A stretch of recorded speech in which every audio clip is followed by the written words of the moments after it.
Hello, BookTube. Welcome back to the History Shelf. I am just watching my dogs chew my slipper. Roxy? Yeah, talking to you, babe. You got my slipper. Well, I'm going to attempt to make a video.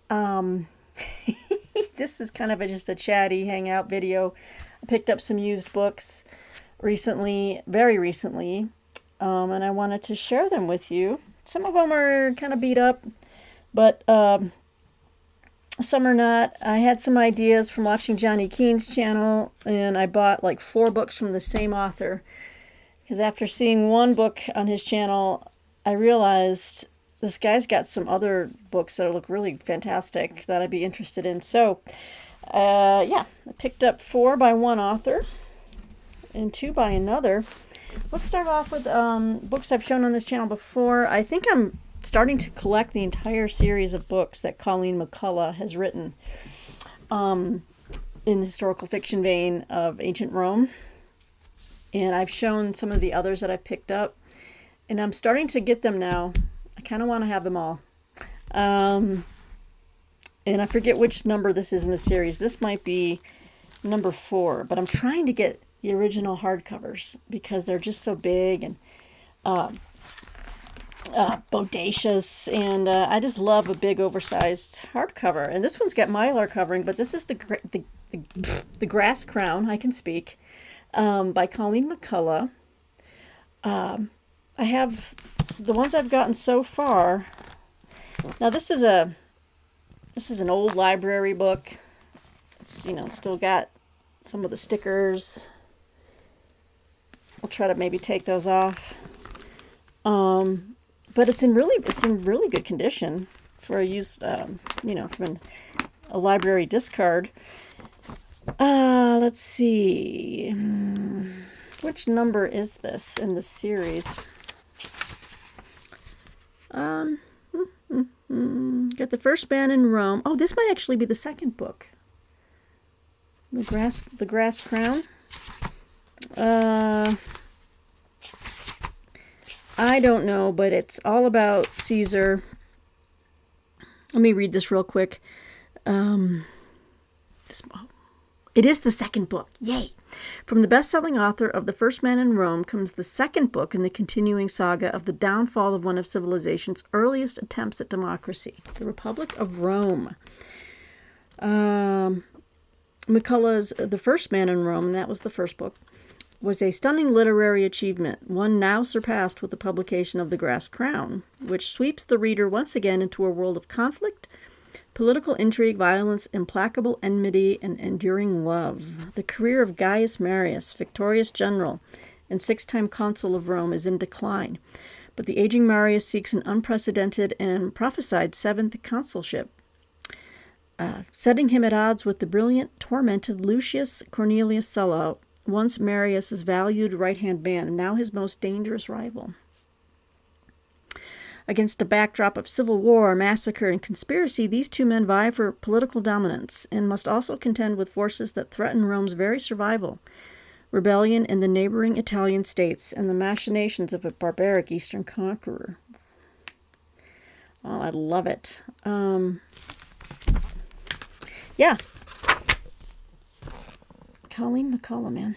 Matchless in its detail, rich with true and recognizable human emotions, The Grass Crown brilliantly celebrates the triumphs and tragedies of a world long gone, one in which we can see ourselves hauntingly reflected. So, yeah. What am I smelling? Is this... it's a used book, but it doesn't smell like smoke, so it just smells like an old library book cast aside, but it's in good condition. Now, not all of the Colleen McCullough books are going to be in hardcover. I looked around for this next one in hardcover, and either they were picked over. I couldn't find the price range I was looking for. So I just decided, this one's fine in softcover. This is Caesar's Women by Colleen McCullough. And I just ordered that third party on Amazon, I believe. I really like the cover, though. Caesar's Women. Um, this one,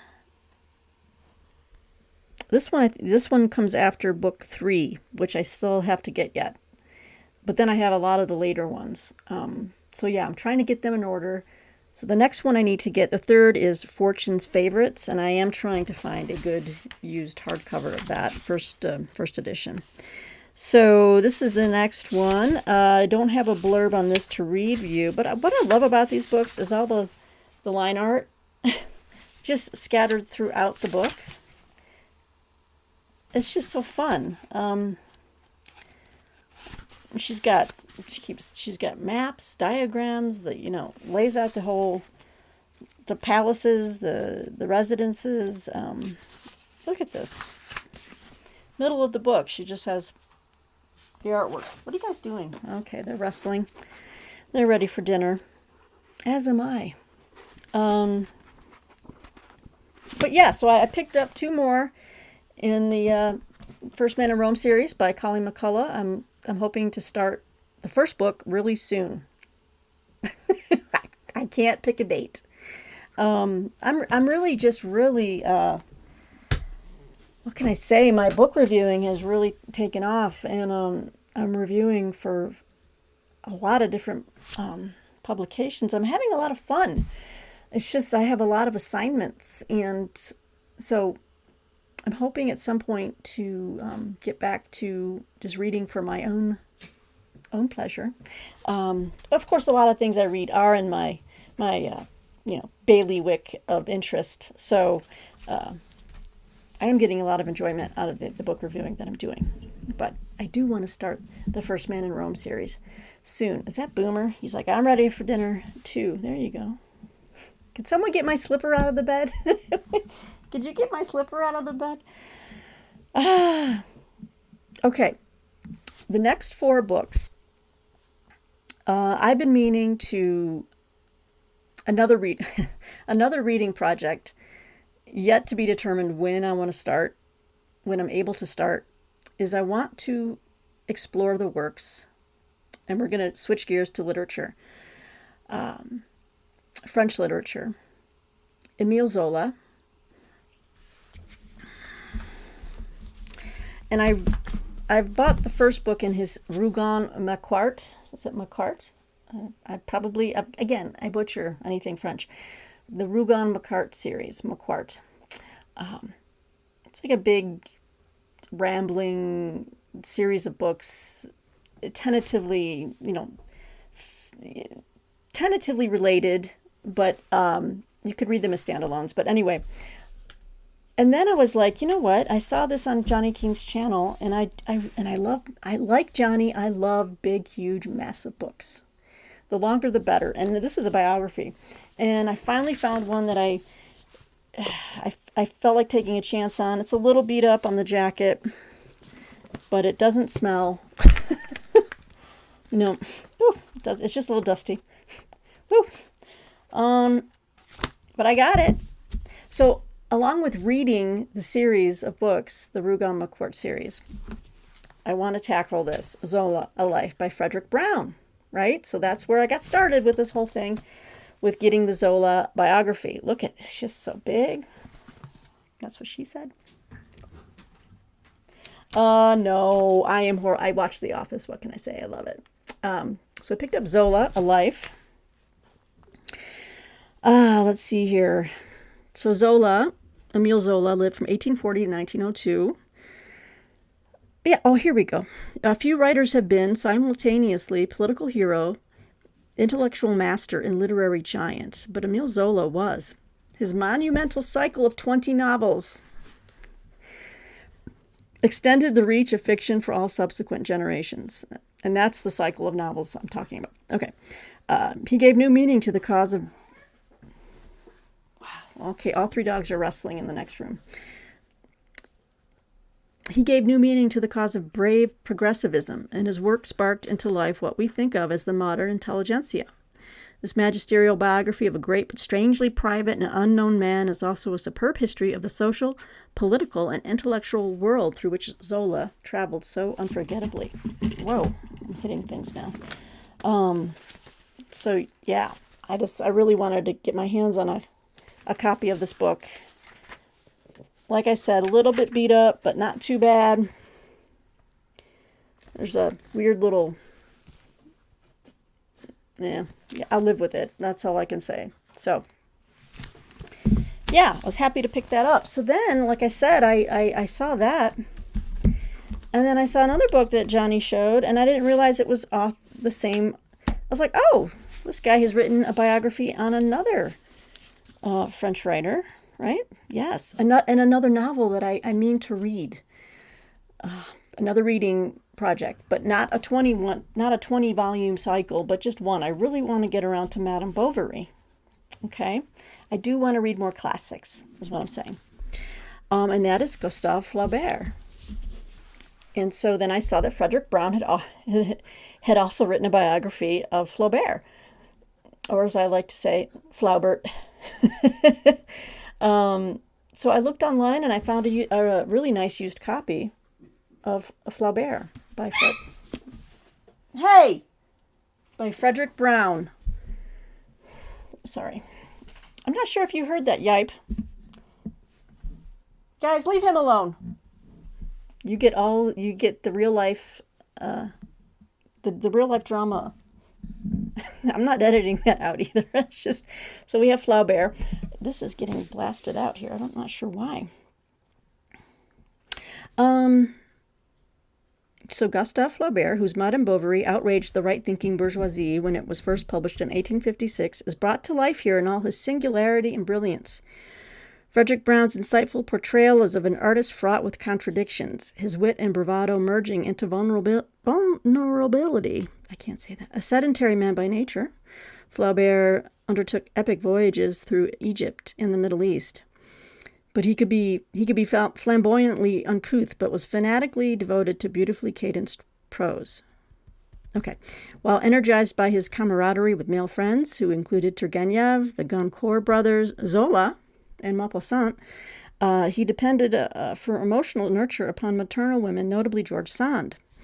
His assorted mistresses, French, Egyptian, and English, fed his richly erotic imagination and found their way into his fictional characters.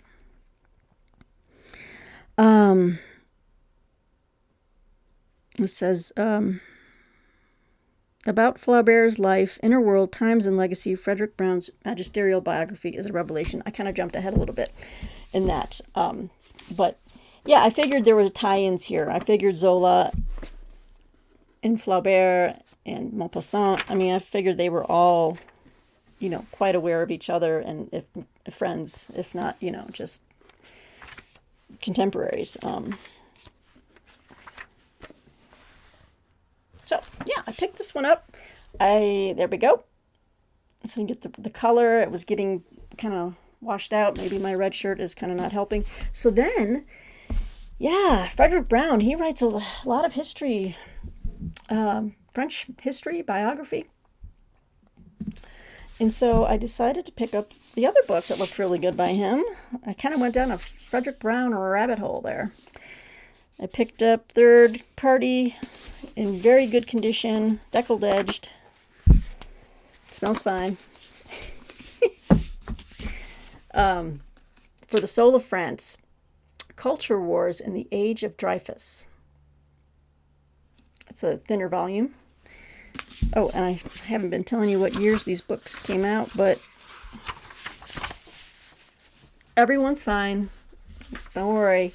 Boomer and the girls are okay. Sometimes they get a little rowdy, and Boomer is a big old puss. Okay, he's a big baby. This came out in 2010. It says Frederick Brown, cultural historian, author of acclaimed biographies, thank you, of Émile Zola and Flaubert, now gives us an ambitious, far-reaching book, a perfect joining of subject and writer, a portrait of I hate that word, a French word, fin de siècle, France, whatever. He writes about the forces that led up to the twilight years of the 19th century when France, defeated by Prussia in the Franco-Prussian War of 1870-71, was forced to cede the border states of Alsace and Lorraine. and of the resulting civil war, waged without restraint, that toppled Napoleon III, crushed the Paris Commune, and provoked a dangerous nationalism that gripped the Republic. The author describes how post-war France, a nation splintered in the face of a humiliation by the foreigner, Prussia, dissolved into two cultural factions: moderates, proponents of a secular state, and reactionaries who saw their ideal nation, militant Catholic royalist, embodied by Joan of Arc, with their message that France had suffered its defeat in 1871 for having betrayed its true faith.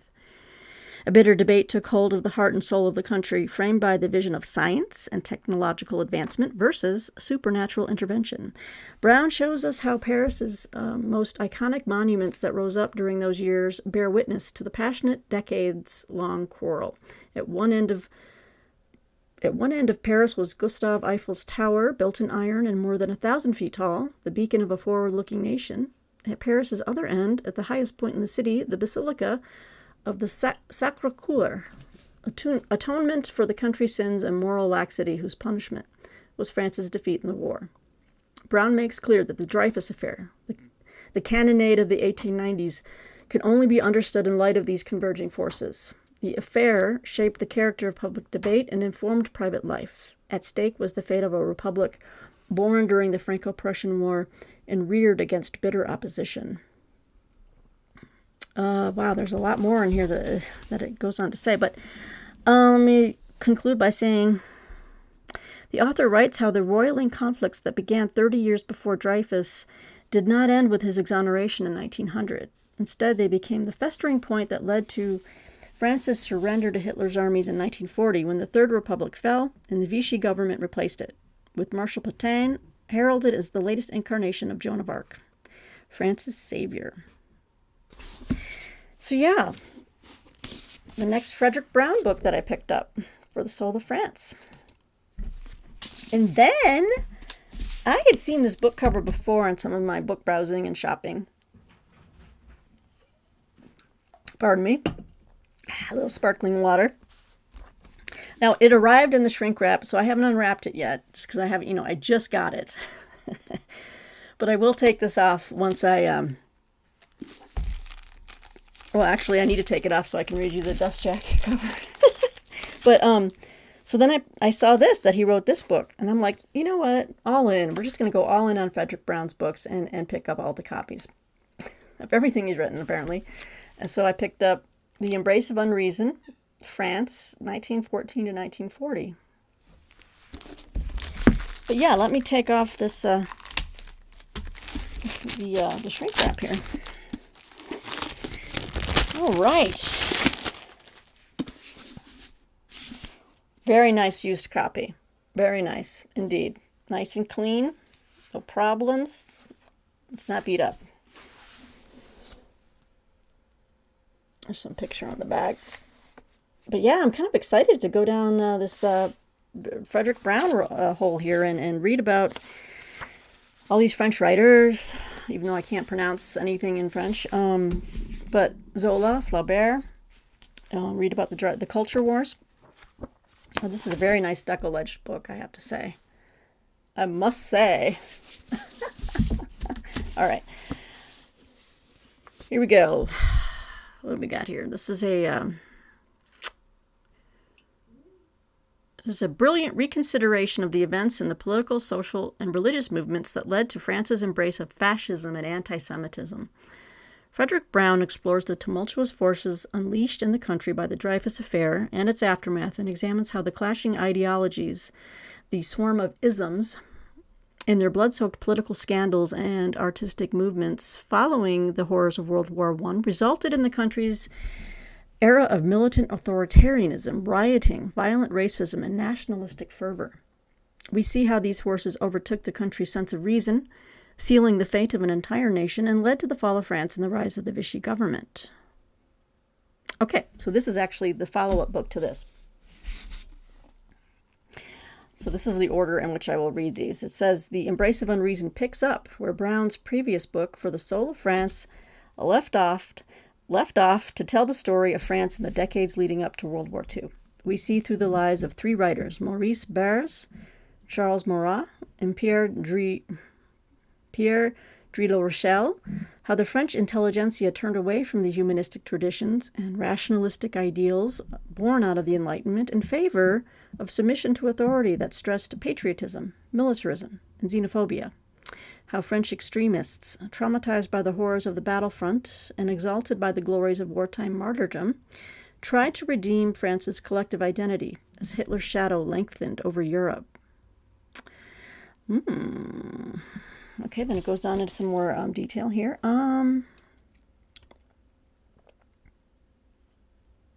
Written with historical insight and grasp and made immediate through the use of newspaper articles, journals, and literary works from the 19th and 20th centuries, The Embrace of Unreason brings to life Europe's darkest modern years. So, there you have it. So I'm sure he's written a few more books, but I thought these were the ones that were of most interest to me. So I have my reading order. Got 2 biographies and then 2 studies like that. So fantastic, huh? So I had 2 McCulloughs, 4 Browns, and then two books on World War II or run up to World War II that I heard about, or actually no, this one I got because of the author, and this one I heard about. Actually, no, I was listening to my favorite podcast, The Rest is History, and they just did a sequence of episodes on Hitler's rise to power, and they had one episode alone on the Night of the Long Knives, and these guys, Tom Holland and Dominic Sandbrook, make it so interesting, the way they tell stories and the personalities involved and anecdotes. And so I was like, you know what? I've read about the Night of the Long Knives within larger works, larger histories, like Ian Kershaw's history on Hitler, or his biographies on Hitler, but also just other general works that will maybe designate maybe 5 pages to the Night of the Long Knives or something like that. But I was like, is there a whole book on it? Because it sounded just really fascinating the way they were portraying it. So I did a little online searching, and I found this book, and I found a used copy. So I picked up The Night of the Long Knives, 48 Hours That Changed the History of the World by Paul R. Marison. And this was from Lyons Press. This came out. It's not a huge book, but it definitely, it's going to, give you all the details. It's about a 200-page book. This came out 2004. So it says here, many wonder how an entire nation could allow Adolf Hitler, a mediocre army corporal and failed landscape painter, to become the architect of the most calamitous events of the 20th century. But few know that Hitler's fateful transition from ambitious demagogue to Europe's most vicious tyrant occurred on an ordinary Saturday, June 30th, 1934, through a little-known event that would come to be called the Night of the Long Knives. In this book, Paul Marison has painstakingly pieced together the scattered and intentionally obscured elements of this fascinating story of deceit, intrigue, and mass murder that has yet received little attention from historians. First came the burning of the Reichstag, Germany's parliament, an event that Hitler's government blamed on subversives. Hermann Göring appeared on the scene with an arrest list containing the names and addresses of every enemy of the state, a list that Hitler and his cronies had been preparing for months. Hitler himself arrested the principal victim at Bad Wies, when he burst into the hotel room of Ernst Röhm, revolver in hand. Röhm was the head of the Brown Shirts, the Nazis' 3 million-member private army, and thus one of Hitler's most dangerous rivals in the Nazi Party. Soon after, Reinhard Heydrich, chief architect of the final solution, and Hermann Göring began a massacre in Berlin, while Hitler sat by the phone, checking names off the list as they were killed. My goodness. This is the story of the events leading up to that awful night and its most horrifying effects.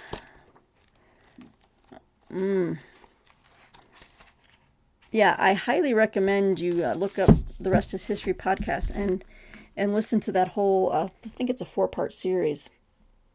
on Hitler's rise to power or the Nazis' rise to power, but they cover the Night of the Long Knives, and they tell some interesting stories about, like when Ernst Röhm, when he was confronted in that hotel room, and they basically left a gun for him. They're like, okay, we're going to leave now. Basically saying, it's over for you. Just go ahead and take the honorable way out and kill yourself. They came back in the room because they were listening for the gunshot. It never happened. He refused to. And apparently, so they picked up the gun, and apparently he just took off his... they came back in the room and his shirt was off. Just like this warrior guy, like, I'm ready for battle. And they shot him. So, but the way it was said, the way they tell the story in the podcast was really interesting. And those guys are really kind of just hilarious too. So I picked up this book, one of the major battles on the Eastern Front in World War II. This is an old copy from the University Press of Kansas, actually. And I have a video planned. I wanted to show you some books I picked up from University of Kansas Press, whatever. And I've got a nice collection of this author's work now on this one battle that I will reveal to you very soon. But I don't know. I just saw it, and it's an okay condition. It's The Battle of Kursk by David M. Glantz, and that's the author I'm talking about, and Jonathan House. Again, this is like an older copy. It's not too bad. A lot of David Glantz's work is quite expensive. So whenever University Press of Kansas has a sale, I try to pick up some of his meticulous writings on many of these battles on the Eastern Front that the Soviet Army engaged in. This one is from 1999, and I got it for a fairly good price. I forget how much now, but it's the Battle of Kursk. One of the most famous. I don't have a description to read to you, but yeah, like I said, I just wanted to kind of collecting David Glantz's work when I can. So picked up the Battle of Kursk. Yeah, so along with the two really heavy books I just put on the floor, here are some of my latest used book purchases, guys. Let me know what you think in the comments below. I mean, in the description box below, in the comment section. Whoa. Yeah, it's been a busy week. My day job's been busy. Book reviewing has been busy. And I'm trying to keep up on everything. I want to make sure I'm getting you guys some good videos and stuff. Because I really like making videos. I love talking to you guys and checking in with you and getting your comments and such. But yeah, that's about all that's going on here. I feel like I should give you like a personal check-in beyond just how busy things have been. But weather's been all right. Might get some snow on this weekend. I can't believe it's already almost the middle of February. Wow. Future videos. Yes, I have. I want to show you some fiction. Some fiction I picked up along the way. I recently made I broke down. I broke down and I made a couple of book orders. Oh, and I guess, there's a sale going on right now at Princeton University Press. I have most of the books that I want, I think, from Princeton, but I'm going to look anyway and just see if there's anything I missed. I don't think that there is. But yeah, University of Chicago Press had a sale, so I bought a few books. So that's an upcoming video. I've got the books right over here. I need to pull those out. What else? Made a small book outlet purchase. Very small, four or five books. But then,